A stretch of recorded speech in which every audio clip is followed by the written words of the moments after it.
Hello everyone, my name is Alex. I'm one of the current residents at the Iowa Ceramics Center and Glass Studio, and today I'm going to be making a video about how to pull and attach handles, or at least how I do it. So to start off, I will kind of grab a couple pounds of clay, wedge it up, and kind of get it into this nice long cylinder form, because then it'll be easier to kind of get the clay down. And the first way I start is not the most graceful. I tend to kind of squinch down the clay just to make it a little bit easier for me to pull. And then here you can see I'm using a lot of water, and I usually do it over a water bucket. I'm still learning how to show you things in the camera, so you know. But yeah, so here basically I'm using my right hand to do the pulls, and I'm starting at the top and going down. And I always make sure to have a lot of water on my hands because then things tend to work a little bit smoother. And so as you can see, I'm kind of going from the top where it's thicker and then going down, and you kind of want to decrease your pressure as you're going down the handle. And you can see also that I am rotating about 180 degrees every so often because I like to have handles that are kind of wide in one dimension and skinny in the other. And then here I'm showing you that I kind of try to use the web between my thumb and pointer finger kind of to go up against the handle. If you just use your thumb and your pointer finger without really nestling it into your hand, then you're kind of gonna get a weird shaped handle. So I pull them kind of long, just because the way I make my handles, I kind of need a fair amount of clay. I like to lay them on a little sponge bed like this because then they don't get all gross from being stuck to the table, and they come off the sponge really easily.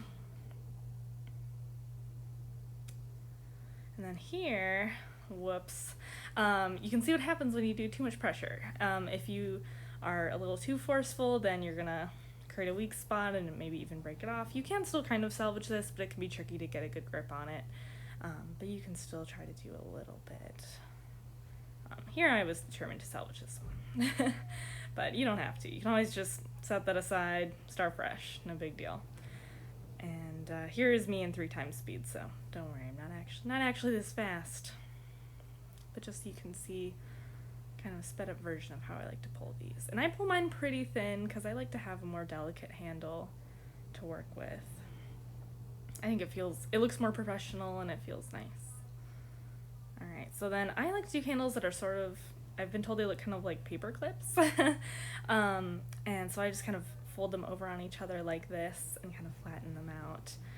And I'll kind of trim them up later, but here I'm just setting them on a board to firm up before I attach them. It's always good to wait until they are similar leather hard to the cups that you're putting them onto. So a pretty firm leather hard. You don't want them to be sticky anymore because you want them to be able to hold their shape at least a little bit. Yeah, and I don't score on these ones because they're so wet that they kind of do seal together pretty well. So I just press them together firmly. And say you're not doing the paperclip handle, you can always just kind of set them upright in the kind of curvature that you want for your handle, or you can lay them on their side. Sometimes those handles have a tendency to flop over if you move your board at all. But it's good to let them firm up in the shape that they will become, because otherwise when they're a lot firmer it'll be hard to bend them. So I usually make a couple more handles than I think I'll need, just because I like to be able to kind of pick them out according to which ones I feel like fit my cup the best. I'm kind of thinking about like size of the handle because I kind of make slightly different sizes. Here I'm making mainly longer ones, but I want it to kind of go together. I don't want to put a super tiny handle on a really big cup and then a super big handle on a tiny cup, or maybe you can do that just if that's what you're trying to kind of have as part of your aesthetic. And then kind of you'll notice that I am keeping the top of my lump of clay that I'm pulling off of dry. It's a lot easier to hold on to when you do that.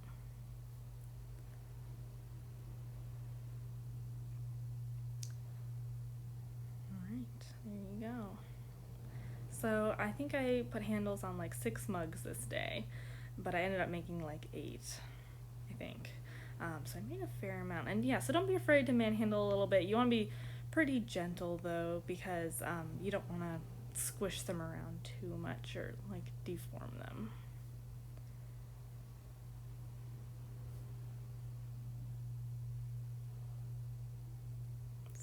go. There they are. And I think I made a couple more too.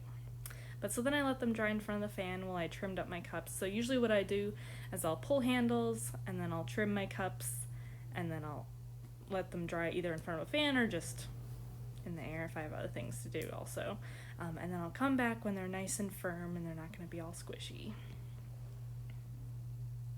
Yeah, you never want to put on handles before you trim because then you're just going to whack it or it might get bumped. And so here I'm using a needle tool to just kind of trim off some excess clay, which you can totally also do with a regular handle. You can kind of shape it, especially because I usually have the tendency to make, if I'm doing regular handles, to make them a lot longer than they need to be. So you want to kind of, just like I'm doing here, you want to kind of hold it up and see how it looks against your cup. And you want to decide how high up to put it, and then I kind of mark where I'm going to be attaching it and then do my scoring. Obviously, I'm going to be doing that on both the cup and the handle.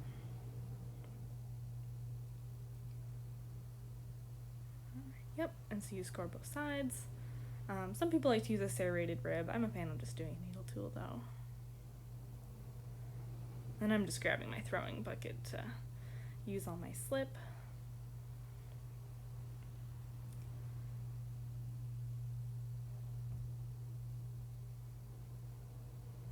Sometimes I'll just use plain water, but I feel like it does work a little bit better if you actually grab some slip. And then here is key, you don't want to just be pushing in from the outside because then you're gonna kind of have a flat side on your cup, because I find at least that bee clay deforms really easy, so you have to be careful to support it on the inside. And then you want to make sure that it's not tilted, that it kind of lines up nicely. And yeah, so notice how I have some fingers on the inside and some fingers on the outside, just kind of squeezing in like that. Here I'm just giving a little nudge in the right direction because it was kind of twisted. And then next, so now it's like stuck on there, but it wouldn't stay super well. So just for peace of mind, I like to roll out some little coils and place them on either side and just smear those in, because I find that I experience a lot less cracking when I do this. And then I just use my fingers just to smear it down, and I do both sides at the same time, because then, again, I don't have to worry about like pushing anything off center. And then I grab my little wooden tool that looks like this. I think I just got it in one of those like big tool packs that you can get. And then I just use this to clean it up. So I kind of go in both directions, just kind of smoothing it out, taking off excess clay. You can use your fingers too, but I find that using a tool like this is really nice, and just to get things really clean.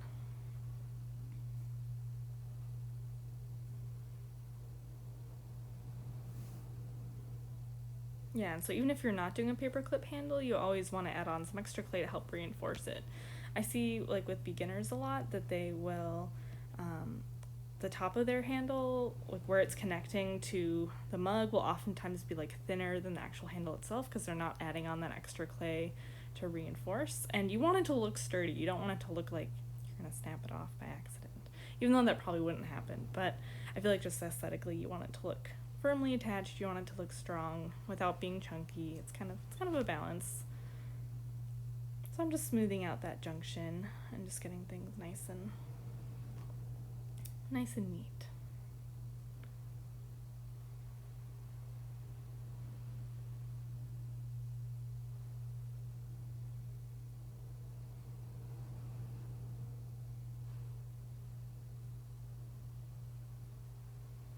Alright, so then I use my needle tool just to compress underneath in that area that's kind of hard to get to. That's an area where sometimes I'll get cracking, so I try to really compress that in there. So there we go. And then the next step is going to be to grab my wet paintbrush, and I just kind of wipe all the gunk off of it. And I just use this just to smooth out any marks that I might have left with my smoothing and adding on that clay. So I'm just kind of smoothing it out. You can also wait to do this part until it's firmed up a little bit.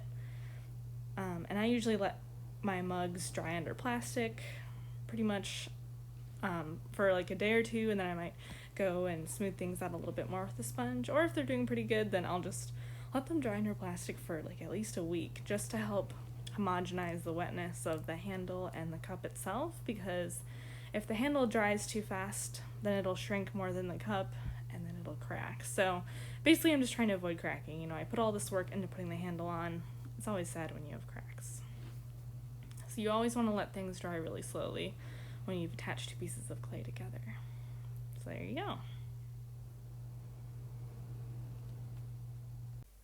Alright, so when it's firm enough, I'll then go with my Mud Tools sponge, which is a super fine grain sponge that I love, and I'll just smooth out the rim because I want that to be nice to drink out of. And I'll also go ahead and smooth out the handle because sometimes there are like some fingerprints or like just the texture isn't super smooth. So I'll just kind of go around and do that. And like I said before, you can kind of set these aside, let them dry a little bit under plastic, and then come back and do this. But these were firm enough that I felt like I could do the smoothing this day at the same time. And I'm just also looking on the body of the mug and seeing if there's anything that needs a little extra love.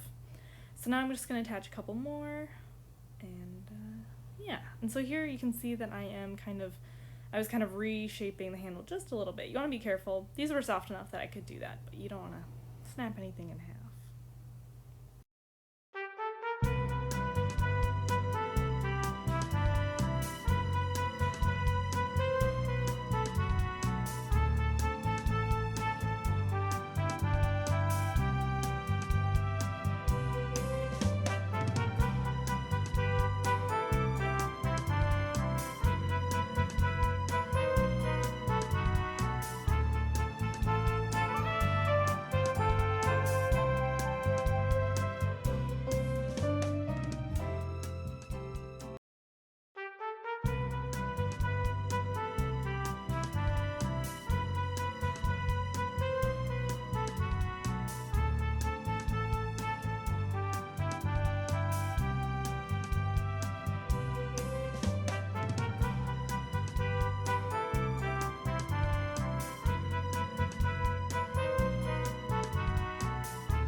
Alright everyone, thanks for watching today. Don't forget to let your pots dry super slow under plastic so you can avoid all your hard work getting ruined by cracks in your mugs. So yeah, just let them dry nice and slow.